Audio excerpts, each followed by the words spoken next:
While many believe Jesus intended to bring peace and salvation, there's a surprising passage in the Bible that suggests otherwise. In Matthew 10:34-36, Jesus says something quite striking, quote, "Do not suppose that I have come to bring peace to the earth. I did not come to bring peace, but a sword. For I have come to turn a man against his father, a daughter against her mother, a daughter-in-law against her mother-in-law. A man's enemies will be the members of his own household." Wow, the same Jesus who taught us to love thy neighbor now speaks of bringing a sword and division, turning families against each other? What did Jesus really mean by this? To understand this, we need to look at the context. Jesus was speaking to his disciples about the challenges they would face in spreading his teachings. The cultural and religious environment of the time was already tense, and his radical message would challenge the status quo. Let's consider the broader context of Jesus' mission. He came to bring a new covenant, a new way of relating to God that was based on grace and truth. This new way was revolutionary and was bound to cause friction with established religious practices and societal norms. When Jesus mentions the sword, he isn't talking about physical violence. Instead, it's a metaphor for the division and conflict that his teachings would cause. His message was so transformative that it would inevitably lead to disagreements and conflicts even amongst close family members. Think about it. Accepting Jesus' message often meant rejecting deeply held beliefs and traditions. This could create significant tension within families, where some members accepted the new teachings and others clung to the old ways. Verses 37-38 of Matthew 10 add further insight, quote, "Anyone who loves their father or mother more than me is not worthy of me. Anyone who loves their son or daughter more than me is not worthy of me.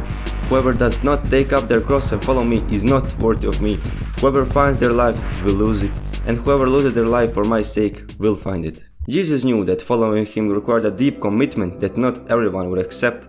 This is why he speaks of turning family members against each other. The decision to follow Jesus could lead to division, even within close family members. The cross symbolizes the personal sacrifice and dedication required to follow him. It's about putting one's faith and devotion to God above all else, even when it leads to difficult and painful choices. But here's the key point. Despite the initial conflict, Jesus' ultimate vision was to bring profound peace through spiritual transformation and reconciliation with God.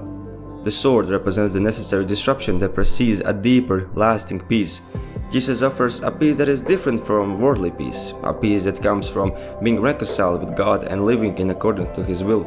We can see examples of this in the early Christian communities. Many early Christians faced persecution and alienation from their families because of their faith, yet they found a new family in the community of believers, bonded together by their shared commitment to Jesus. How does this apply to us today? Following Jesus might still lead to difficult choices and divisions, especially in cultures or families where Christianity is not the dominant belief system.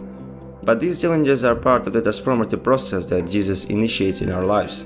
As Jesus said, "Whoever does the will of my Father in heaven is my brother and sister and mother." This highlights the new kind of family that Jesus creates, one that is united not by blood, but by shared commitment to following God's will. So while it might seem like Jesus came to bring chaos, his intention was to lead us towards a greater peace through transformation and commitment. This initial division is an inevitable part of this profound change. If you found this video insightful, please give it a thumbs up and don't forget to subscribe for more thought-provoking content. I'd love to hear your thoughts on this passage. How do you interpret Jesus' statement in Matthew 10:34-36? Let me know in the comments below. And if you like this video, consider watching this one.